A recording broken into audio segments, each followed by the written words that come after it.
let's come back home now. Maybe I just start talking about the China's National Kids Cup. But let's leave that for later. Cecilia, so much has come out of women's football in Nigeria. We get people here, and when they talk football, we say, what's in need for the women? Because we know there are potentials right there. Yeah. And then so much came out of the AGM. I'm still trying to understand why they're bringing back teams that were relegated. Yeah, you know, when we, after the meeting and all that, when we saw the fixture that was released, and of course you have the groups and all that, you've seen the likes of FC Robo, Adamawa FC, I was like, okay, what happened last season? I mean, you know, the reports we got from the Secretary General that at that time, you know, under Delichiku, what's that? Some clubs were relegated. Okay, fine, now said, okay, to Pelican and FC Robo and all that after the initial 4. But seeing all of them, you know, you now have 16 teams, groups, Group A and Group B, and you're not asking yourself, what happened to relegation? What happened to those that are supposed to come from the second tier? Well, right now, what they discuss at the other committee is that, okay, they want to make it more viable, you know, more like a business. They'll want to have an administrator, then have a representative of the league in that board. Maybe something like LMC, what NFF has done with LMC, that's what they're actually trying to do right now. But the big question you're going to ask is, you know, when you are now having, you know, clubs that you feel are out and they're coming back, you keep asking yourself, what's happening to it? Because you really don't understand what the league is all about. Because it's been dragging for long. This is going to start May 21st now. I mean, the ladies have been at home. Some of them complain of the fact that they've been at home for so long. But right now we're happy it's going to start on 21st of May. And now there you have the group, the fixtures, the groupings right now. You have Group A, Osun Babes, Pelican Stars. Pelican Stars were supposed to have been relegated. Tokas Queens, Edo Queens, Nasarawa Amazons, Abia Angels, Ibom Angels, C.O.D Ladies of Lagos, Bayelsa Queens, all of them in Group A. Then you have in Group B, FC Robo, of course, supposedly, you know, relegated. Martin White Doves, you have Rivers Angels, Delta Queens, Adamawa Queens, Sunshine Queens. Adamawa were supposed to have been because they didn't honor most of the matches last season. Sunshine Queens, Confluence Queens, Taraba Queens, and Capital City Doves of Abuja. So these are the teams you are having that will be competing in the 2015-2016 Nigerian Women's Premier League. And of course, in week 1, you'll be having Osun Babes and Pelican Stars playing. May 21st, that's when it's starting. Then Tokas Queens and Edo Queens will also be in action. That the Nasarawa Amazons and Abia Angels, Bayelsa Queens and C.O.D United Ladies will also be in action in Group A, starting with the fixtures. Then in Group B, you're having FC Robo Queens, Delta Queens in action, Sunshine Queens and Confluence Queens. Mountain White Doves will welcome Rivers Angels, who happens to be defending champions, of course. Capital City Doves and FC Taraba Queens will be in action. At least the first game is quite close. I hope they can be able to honor that.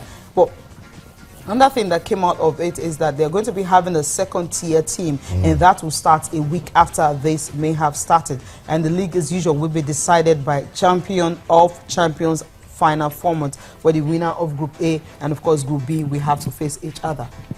Okay, so that's it. Cecilia, when you were running through the list of teams and the fixtures, I remember last season, Martin White Doves, Pelican Stars, and even FC Robo, they struggled to play games. I mean, Adamawa as well. They're back again. So what could have changed them from last year to this year?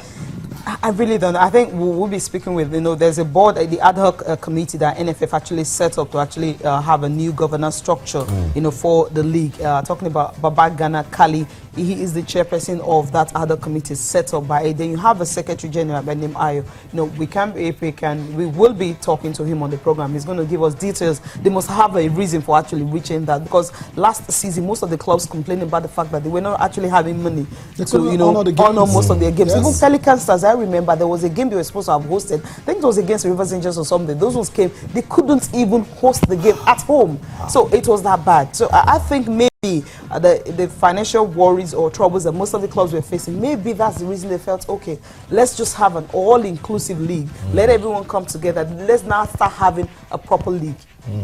That's what I'm thinking, because that's the only reason you have clubs. Because if you don't have clubs being relegated, then where is the competitive edge? It's supposed to be very competitive, and that's going to be the drive for other clubs who are at the top, you know, playing very well. We know that, okay, if I don't get relegated at the end of the season, I have to play. I have to honor my matches. But if you're having this, then some clubs might not even honor their games, knowing that, hey, no club will get relegated at the end of the day. Cecilia, I don't get the rationale behind, you know, bringing teams that were relegated That's right. last year, and bring them back again, especially the ones that struggled to the actually financial play games. status hasn't Exactly. changed. How does it help, the financial situation of the Nigerian Football League for the women? So I don't get that one at all.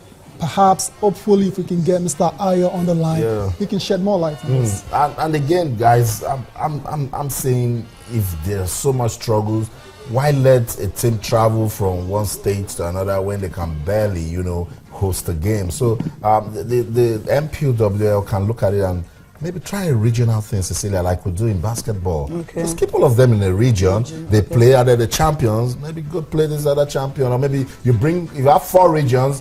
The 4 of them come play a Super 4, and then you get your winner.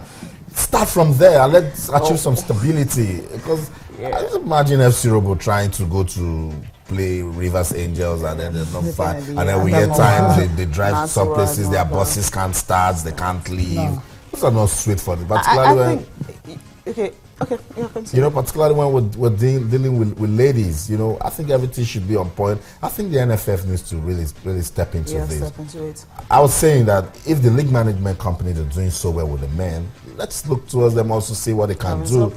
For the women. It's very, very important. And let's bring some seriousness into the women's league also. Because even before we started calling home-based players for the men Super Eagles, we had Rivers Angels, Delta Queens, and even Sunshine Queens can give you players for the Super 4 comes. Yeah, so it means we need to give them attention. Welfare needs to be on top point. Notch, if they don't want to have a proper board that will lead it, let's see ways we can bring the LMC into it. Yeah, because Papa Janan Kali said that's the chairman of the Nigerian Women's Premier League ad hoc committee. He said that they're going to have a new governance structure which will compose of an independent chairman, then you have 2 chief executive officers and 6 clubs representatives. So it seems the elections they're talking about, no more elections. Maybe this is the format they just want to go. Where if you're having an independent chairman, that would definitely be okay and cool.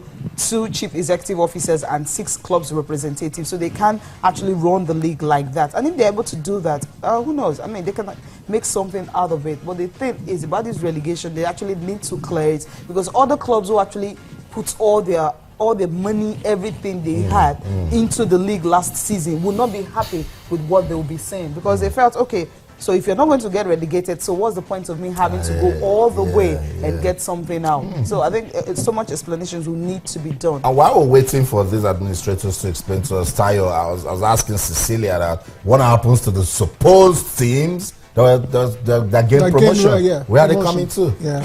A lot of questions. A lot of questions and a lot of clarifications still needed. One thing is certain though, the committee that has been put in place now, they've got their work cut out, because women's football in Nigeria in terms of the league is struggling big time. So they have a lot of work to do, to put it back on the right path. You don't even need to go close. From a distance, you can tell that it's not getting the sort of attention it needs to develop.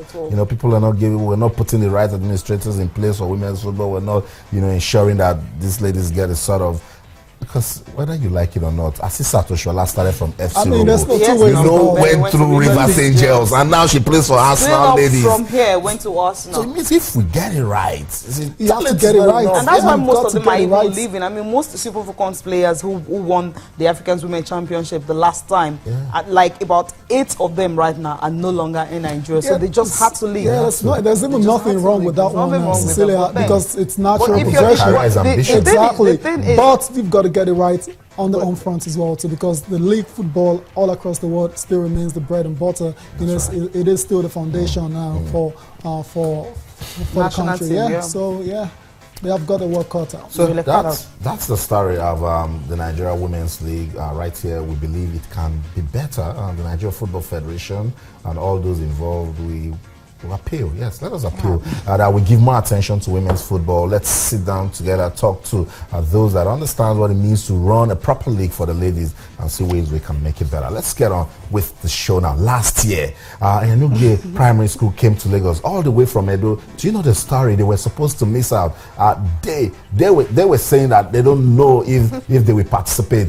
The day that the Channels National Kids Cup Season 7 was about to start, these guys from Edo showed up. And you know what? They gave us breath taking football, and they went on to win the Channels National Kids Cup. Now? I see where you're going. No, I'm just giving an overview of what happened last year. And then this year, we are set for season 8 of the Channels National Kids Cup from Lagos. We started with the Lagos preliminaries, and other schools are also gearing up. But the story is that guys are talking tough. The guys from Edo State were coming back for a title. You know, the guys here, even Link Crest, they're saying we're coming champions. You know, for a minute, I thought Austin was trying to, you know, make comparisons between what happened, you know, for the Nationals and Link Crest, because Link Crest, I mean, look at how they've gotten to the Nationals. You know, so they're going to this competition. Obviously, not a lot of people giving them. Did they even play?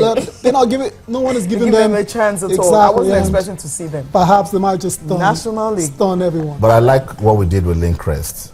This competition is all about integrity. Of course. This competition is a model that we believe can change football in Nigeria, and we have said that to be here, you must follow the rules and regulations. Zero tolerance to age cheat. Link Crest. It's a miraculous. I think it's Leicester City of the Channels National Kids Cup, because they came into the competition. Their first game was a walkover at Greenhaven, didn't show up. Second game against Christley, they were beaten 6-0. They were out of the competition. Then the guys that were supposed to advance tore it down, and TBC, they got disqualified. Hey, Lincrest, come back. You guys are still in the competition. They came for the quarterfinals. They left Campus Square, which was their center, to Nico Cecilia. It was so funny. And then the guys in their group, so much illegality, so much cheating, and then the technical committee said, look, because we're here to sustain the integrity of this competition, and also tell other guys that, look, it's not a do or die affair. If you cannot stay with the rules and regulations, then you're out. So that was how Link Crest started the celebration straight up into the Nationals, and they're already thinking like champions. They're saying, well, hey, we're coming. We don't care what you think. We've been giving. They actually need to work very hard. Start playing friendlies right now. So they said that they're playing friendlies. They will invite us to come see them play their friendlies. And of course, we know the story for National Primary School from Yaba. They were phenomenal, awesome. And they went on to win. Let's quickly see the report from the final day of the Lagos preliminaries of the Channels National Kids Cup. Our Link Crest and National Primary School emerged representatives of Lagos. We'll be right back. Stay with us.